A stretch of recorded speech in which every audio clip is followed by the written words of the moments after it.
Hello students, उम्मीद करता हूँ आप रोजाना स्टडी का टाइम निकाल रहे होगे। अब तक हमने अल्फ्रेड लॉर्ड टेनिसन के जो इम्पोर्टेंट वर्क्स थे उन्हें स्टडी करा था। आज हम नए राइटर को स्टार्ट करेंगे, थॉमस हार्डी को।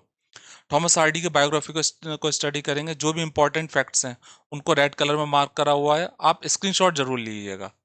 अगर हम थॉमस हार्डी की लाइफ स्पैन की बात करें तो ये 87 ईयर्स से कुछ ज्यादा है और 88 ईयर्स से कम है। कहीं कहीं आपको 87 मिलेगा, कहीं कहीं आपको 88 मिलेगा। इनका जन्म हुआ था 2 जून 1840 में। इस तारीख को जन्म हुआ था। जगह का नाम था हायर बॉन्कैम्पटन। देखो, नाम ध्यान रखना, हायर, क्योंकि जब एमसीक्यू में ऑप्शन आते हैं तो एक वर्ड से हमें पता लग जाता है, तो जरूरी है सारी चीजें याद हो। हायर बॉन्कैम्पटन, हायर नाम ध्यान रखना। इनकी डेथ हुई थी 11 जनवरी को 1928। जगह का नाम लगभग लगभग सेम है, डॉर्सेस्टर, डॉर्सेट। डेथ किस जगह हुई है, सेम सा प्रोनाउंसिएशन लग रहा है, डॉर्सेस्टर, डॉर्सेट, यहाँ पे इनकी डेथ हुई थी। अगर हम बात करें थॉमस हार्डी की, तो इनका जन्म हुआ था 1840, मीन्स उस समय विक्टोरियन एज थी, इन्होंने विक्टोरियन एज में लिखा। और इनकी डेथ हुई थी मॉडर्न एज में 1928 में। तो इन्होंने दोनों एजेस में लिखा, विक्टोरियन एज में भी लिखा, मॉडर्न एज में भी लिखा। हमें इनके वर्क्स में विक्टोरियन एज का टच मिलता है। इन्होंने जो वर्ड्स लिखी थी उसमें जो डिक्शन थी वो विक्टोरियन थी। उसमें जो मीटर यूज करे, पेंटामीटर जो भी यूज करे, वो भी विक्टोरियन थे। लेकिन हमें मॉडर्न एज का भी टच मिलता है, जैसे ह्यूमर पैथो से भी मिलता है। कुल मिला के कहें, दोनों एजेस में लिखा, लेकिन किसका ज्यादा प्रभाव पड़ता है इनकी एज, इनके वर्क्स में किस एज का ज्यादा प्रभाव अगर हम देखें तो वो मिलेगा विक्टोरियन एज का। विक्टोरियन एज में कहें तो जो शैली है सेम इन्होंने यूज करी। मॉडर्न एज में एक्सपेरिमेंट बहुत हो रहे थे, वर्ड्स में बहुत एक्सपेरिमेंट हो रहे थे। नॉवल की बात करें, फिक्शन में, उसमें बहुत एक्सपेरिमेंट हो रहे थे, इन्होंने एक्सपेरिमेंट नहीं करे। तो इनका अगर हम देखें तो जो ज्यादा प्रभाव है वो विक्टोरियन एज का है। थॉमस हार्डी की लाइफ की बात करते हैं। थॉमस हार्डी जो है, इसका स्क्रीनशॉट आप ले लेना चाहें। थॉमस हार्डी की लाइफ की बात करें तो थॉमस हार्डी, ये 4 भाई बहन थे, इसमें ये सबसे बड़े थे। इनके फादर का नाम भी थॉमस हार्डी है, तो बहुत इजी हो गया, बाप बेटे का नाम सेम। इनके फादर जो थे स्टोन मैसन थे, पत्थर का, जो मार्बल का काम करते हैं वो ये काम करा करते थे, बिल्डिंग के मटेरियल से रिलेटेड पत्थर का काम। इनकी मदर का नाम जेमिमा था। वहीं लोकली इन्होंने पढ़ाई करी थॉमस हार्डी ने 16 साल तक। उसके बाद में इनके फादर जो थे स्टोन मैसन थे, बिल्डिंग से रिलेटेड कार्य करते थे। तो एक आर्किटेक्ट थे जॉन हिक्स, उनके अंडर में ट्रेनिंग लेने के लिए, अप्रेंटिसशिप ट्रेनिंग लेने के लिए भेज दिया। तो थॉमस हार्डी ने अपना career as an architect start करा था। जो प्राइमरी ऑक्यूपेशन था थॉमस हार्डी का, आजीविका का, वो आर्किटेक्ट था। बाद में छोड़ दिया था और पूरी तरीके से लिटरेचर के फील्ड में आ गए थे। जॉन हिक्स के अंडर में इन्होंने ट्रेनिंग ली, लेकिन जैसा होता आया है कि हर व्यक्ति जो होता है एक बार सोचता जरूर है बड़े शहर में जाकर जो है पैसा कमाएंगे। उस जमाने में भी ऐसा था। 22 साल की उम्र में थॉमस हार्डी लंदन चले गए, वहां पे ऑफिस में काम करा। लेकिन इनके साथ में दिक्कत होनी शुरू हो गई। इनको पेट से संबंधित, स्वास्थ्य से संबंधित दिक्कतें होने लगी, जिसकी वजह से इन्हें घर आना पड़ा। और घर आकर इन्होंने दोबारा से आर्किटेक्ट बनने की ट्रेनिंग स्टार्ट करी।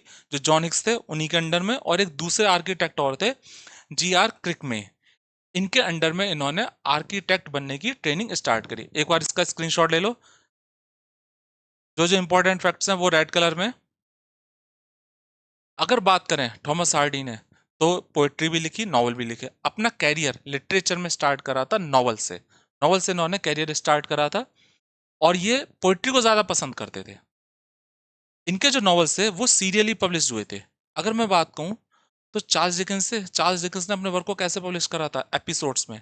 एपिसोड से इंटरेस्ट बना रहता है, हर सप्ताह एक एपिसोड आएगा। सेम इसी तरीके से थॉमस हार्डी ने अपने वर्क्स को एपिसोड्स में सीरियली पब्लिश करा था, और ये बहुत पॉपुलर हुए इंग्लैंड और अमेरिका में। तो नॉवेल्स जो थे वो सीरियली पब्लिश हुए थे।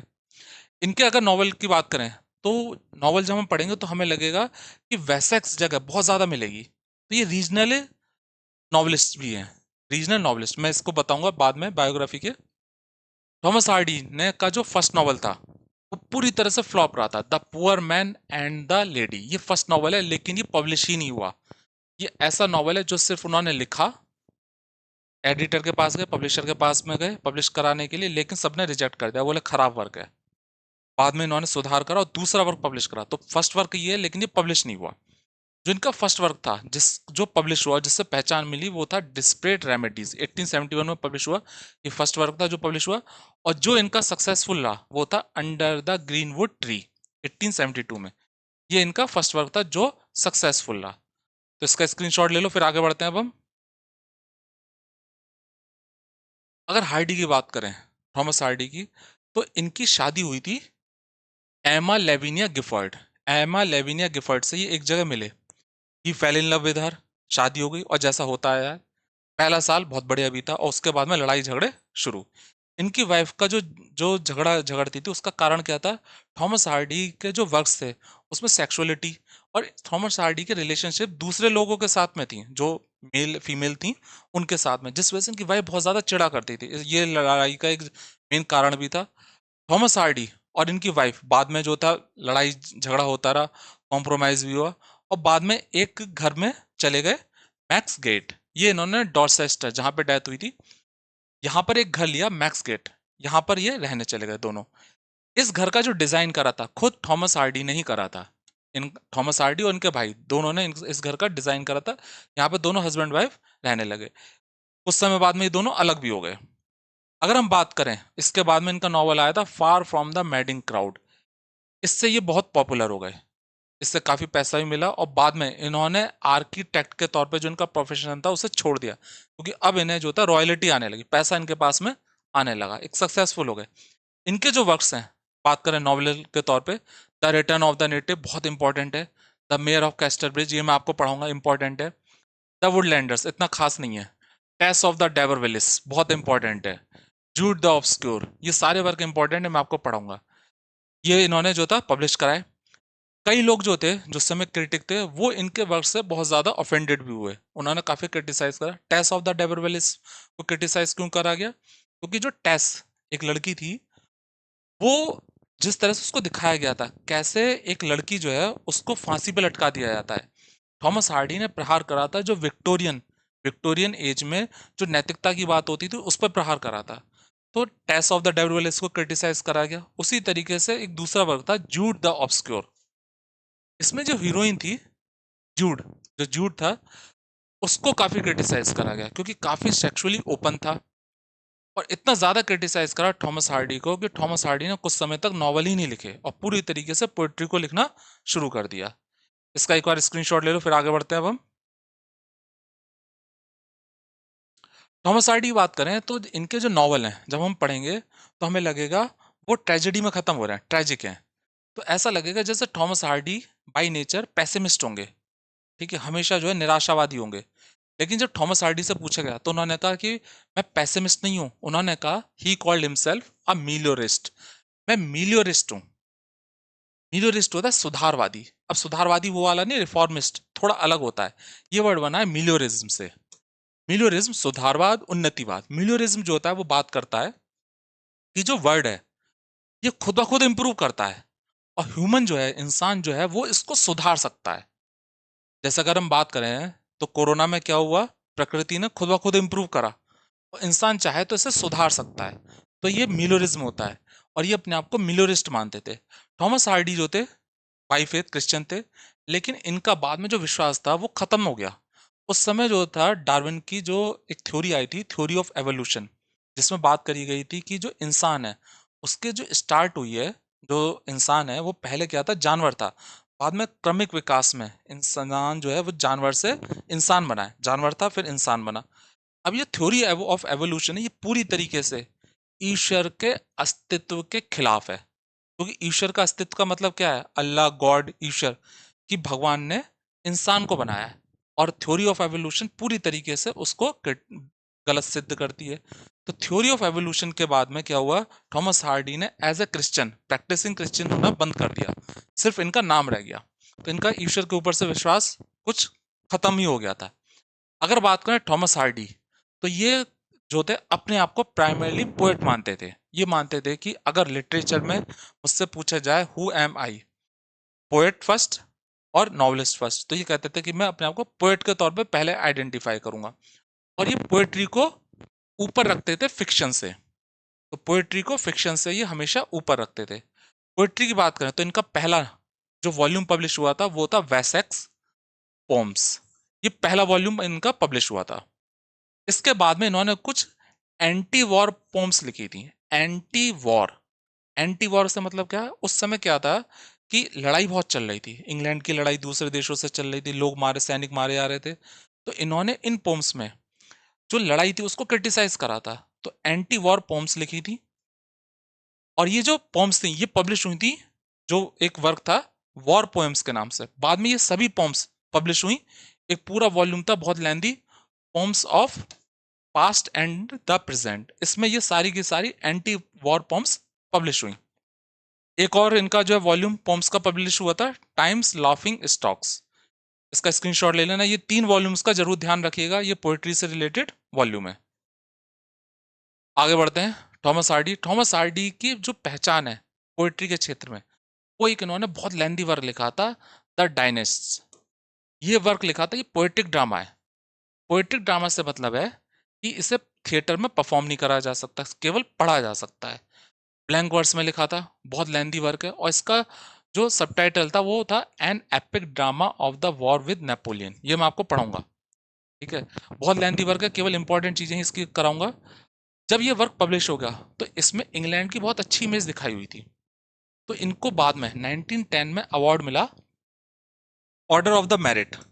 1910 में, इसे ओम भी कहते हैं, O M, OM, order of the merit का अवार्ड मिला। ये अवार्ड उनको दिया जाता है जिन्होंने इंग्लैंड की भलाई के लिए कार्य करा होता है, चाहे वो कोई सैनिक हो, वैज्ञानिक हो, डॉक्टर हो, कोई राइटर हो, क्योंकि इन्होंने इंग्लैंड ने जो लड़ाई लड़ी थी उसमें सपोर्ट करा था इंग्लैंड का। दूसरा, इंग्लैंड की तारीफ करी थी अपने वर्क्स में, तो इनको ऑर्डर ऑफ द मेरिट का अवार्ड भी मिला।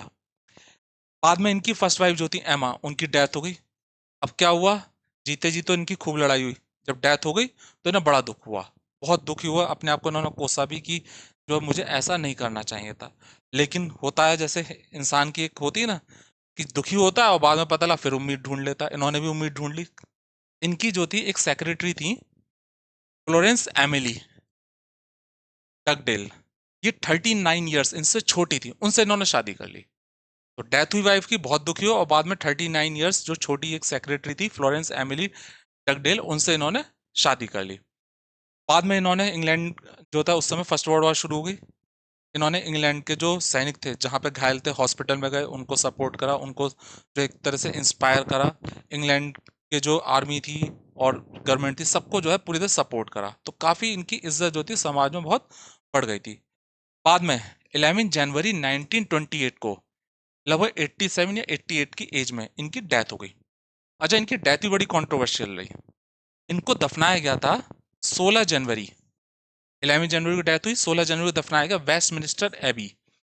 ये वेस्टमिनिस्टर एबी जो है, जो चर्च यार्ड कहेंगे, यहाँ पर उन लोगों को दफनाया जाता है जो बहुत फेमस पर्सनैलिटी थी, जैसे कि कोई बहुत बड़ा साइंटिस्ट हो, पोएट हो, या फिर बहुत बड़ा नेता हो, या फिर राजा रानी, इनको दफनाया जाता था, तो यहाँ पे ना दफनाया गया। लेकिन हुआ क्या, स्क्रीनशॉट ले लो। हुआ क्या, बाद में इनके एक पता लगा कि इन्होंने बात लिखी थी कि मेरा जो बॉडी है वो मेरी फर्स्ट वाइफ की जो कब्र है उसके बराबर में दफना दिया जाए। इनकी फर्स्ट वाइफ को दफनाया गया था स्टिनफोर्ड में। तो जब ये बात पता लगी कि भाई ये इनके ये एक इच्छा थी कि मेरी बॉडी को मेरी फर्स्ट वाइफ के पास में दफनाया जाए, अब क्या करा जाए, दफना तो दिया था गया था। तो बाद में काफ़ी विवाद हुआ कि भाई इनकी बॉडी को निकाल के दूसरी जगह दफना दिया जाए। लेकिन जिन्होंने दफनाया था उन्होंने मना कर दिया, भाई हमने जो है इतने बड़े पोएट को यहाँ पे दफनाया गया, ऐसा नहीं होगा। थोड़ा वाद विवाद हुआ, बाद में कॉम्प्रोमाइज हुआ।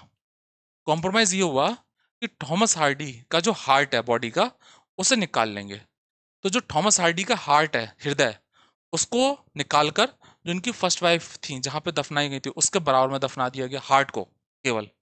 और जो बाकी डेड बॉडी थी उसको जलाकर, उसको जो है था क्रीमेट करके जलाकर, जो है जो वहाँ पे वेस्टमिनिस्टर एबी में एक जगह है पोएट्स कॉर्नर, यहाँ पे पोएट्स होते हैं उनको दफनाया जाता है, वहाँ पे उनकी राख को जो है बखेर दिया, दफना दिया गया राख को। तो 2 तरीके से इनके जो है अंत्येष्टि क्रिया हुई थी। तो हार्ट को अलग जगह दफनाया गया था इनकी फर्स्ट वाइफ के पास में, और जो बाकी की डेड बॉडी थी उसे जो है वेस्टमिनिस्टर में एक जगह थी पोएट्स कॉर्नर, वहाँ पे उनकी राख को दफना दिया गया था। बाद में इनकी जो बायोग्राफी थी उसे पब्लिश करा था इनकी फर्स्ट वाइफ जो थी, सेकंड वाइफ, फर्स्ट वाइफ की डेथ हुई, फर्स्ट सेकंड वाइफ ने जो है इसे पब्लिश करा था अपने नाम से, तो इनकी बायोग्राफी को पब्लिश करा था। अब बात करें थॉमस हार्डी ने, इसका स्क्रीनशॉट ले लो आप। थॉमस हार्डी की ऑटोबायोग्राफी है जो पब्लिश नहीं कर पाए थे थॉमस हार्डी अपने मरने से पहले, तो वो उनकी फर्स्ट सेकंड वाइफ जो थी वो इन्होंने पब्लिश करी थी अपने नाम से। अब बात करें थॉमस हार्डी ने जो रीजनल नॉवलिस्ट थे, ये वेसेक्स, वेसेक्स बहुत जगह मिलता है, पूरा एक एरिया है जिसको हम मैप में देख सकते हैं कि कौन सी जगह रही होगी। तो वेसेक्स को अगर कहें रीजनल नॉवलिस्ट से, ये साउथ इंग्लैंड में एक जगह है जहां पे हम कह सकते हैं लगभग 6 काउंटीज, 6 कह लें तो 6 शहर, 6 कस्बे, 6 शहर, जो भी आप समझो, उस जगह से मिलता जुलता है। लेकिन वेसेक्स नाम की कोई जगह ऐसी नहीं है। अगर हम पढ़ेंगे तो हमें पूरा यकीन हो जाएगा कि वेसेक्स कोई जगह है, लेकिन ये एक काल्पनिक जगह थी जो मिलती जुलती है लगभग साउथ इंग्लैंड जहां पे थॉमस हार्डी का जन्म हुआ था, उस जगह से मिलती जुलती है 6 काउंटीज से। तो उससे मिलती जुलती जगह थी, तो ये माना गया कि ये लगभग वही जगह होगी। तो वेसेक्स इसका एक काल्पनिक फिक्शनल नेम है, और ये ऐसे ही है जैसे दूसरे राइटर्स होते हैं उन्होंने अपने यहाँ पर जो है वर्क्स में एक रीजनल नॉवलिस्ट के तौर पे काल्पनिक नेम रखे थे। जैसे हम बात करें तो स्कॉट ने कौन सी जगह को दिखलाया था, वेवरली, और वर्ड्सवर्थ ने अपनी जो पोएट्री थी उसमें किसको दिखाया था, लेक डिस्ट्रिक्ट, उसको दिखाया था। इसी तरीके से थॉमस हार्डी ने अपने नॉवल में जो एक फिक्शनल जगह है वेसेक्स, नॉवल में पोएट्री में वेसेक्स का बहुत ज्यादा जिक्र करा हुआ है। तो स्टूडेंट्स इसी के साथ में ये खत्म करते हैं वीडियो, मिलते हैं अगले वीडियो में, गुड बाय।